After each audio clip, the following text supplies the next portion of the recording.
நான் சின்ன வயசுல இருக்கும்போதெல்லாம் பியூட்டி பார்லர் 4 தெருவுக்கு ஒண்ணு தான் இருக்கும். அங்கேயுமே ரொம்ப காஸ்ட்லியா இருக்கும் அந்த ஃபேஷியல்லாம். இருந்தாலும் நான் வீட்லயே ஃபேஷியல் பண்ணுவேன். இந்த விஎல்சிசி கோல்டு ஃபேஷியல் கிட்லாம் வச்சு. இப்போ அது ரொம்ப நாள் கழிச்சு ஒரு ஃபார்மசில என்னமோ ஒரு டேப்லெட் வாங்குற போம்போது இருந்தது ஃப்ரண்ட் டெஸ்க்ல. சரி நம்ம வாங்குவோம். ரொம்ப நாள் ஆச்சு யூஸ் பண்ணி. இது கெமிக்கல்னு சொல்லுவாங்க கரெக்ட்டு தான். இருந்தாலும் அது ஒரு ஆசை சின்ன வயசுல. இந்த பியூட்டி பார்லர்லாம் போய் ஃபேஷியல் பண்ணா அவ்வளோ காஸ்ட்லியா இருக்கும். நம்ம வீட்லயே பண்ணிக்கலாம் அப்படின்னு சொல்லிட்டு, ஸோ அதனால தான் இத வாங்கிட்டு வந்தேன். பாருங்க எப்படி இருக்குது அப்படின்னு சொல்கிறேன். இதில் பார்த்தீங்கன்னா ஸ்க்ரப் கொடுத்துருப்பாங்க. அதுக்கப்புறம் மசாஜ் க்ரீம் ஒன்று இருக்கும். பியூட்டி பார்லர்லாம் எப்படி மசாஜ் பண்ணுவாங்கன்னு தெரியாது. இருந்தாலும் நம்மளே வீடியோ பார்த்து நம்மளே பண்ணுறது. இப்படி அப்படின்னு பண்ணால் அப்படி இப்படி பண்ணுவேன். ரொம்ப நேரம் பண்ணுவேன்.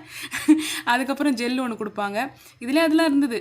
அவங்க ஃபேஷியல் வந்து நான் கல்யாணத்தப்போ தாங்க ஃபஸ்ட் டைம் பண்ணேன். எத்தனை பேர் கல்யாணத்துக்கு முன்னாடி பண்ணியிருக்கீங்க, இல்லை கல்யாணத்தப்போ தான் நீங்களும் ஃபஸ்ட் டைம் பண்ணீங்களா இந்த ஃபேஷியல் ப்ளீச்லாம் அப்படின்னு சொல்லிட்டு கமெண்ட்டில் சொல்லுங்கள். இல்லை இந்த பீல் ஆஃப் இதெல்லாம் பண்ணோன்னே அப்பாடா ஃபேஷியல் பண்ணியாச்சுடா அப்படின்னு ஒரு சாட்டிஸ்ஃபேக்ஷன் வரும். நீங்களே பாருங்களேன், ஏதாவது டிஃப்ரென்ஸ் தெரியுதான்னு எனக்கு தெரியல. ஆனால் ஃபேஷியல் பண்ணிட்டோம். அப்படியே ஃபேஷியல் பண்ணால் சொல்லுவாங்க, நம்ம 2 நாளைக்கு ஃபேஸில் வந்து சோப்லாம் போடக்கூடாது அப்படிலாம் சொல்லுவாங்க அந்த டைமில் பியூட்டி பார்லர்லாம்.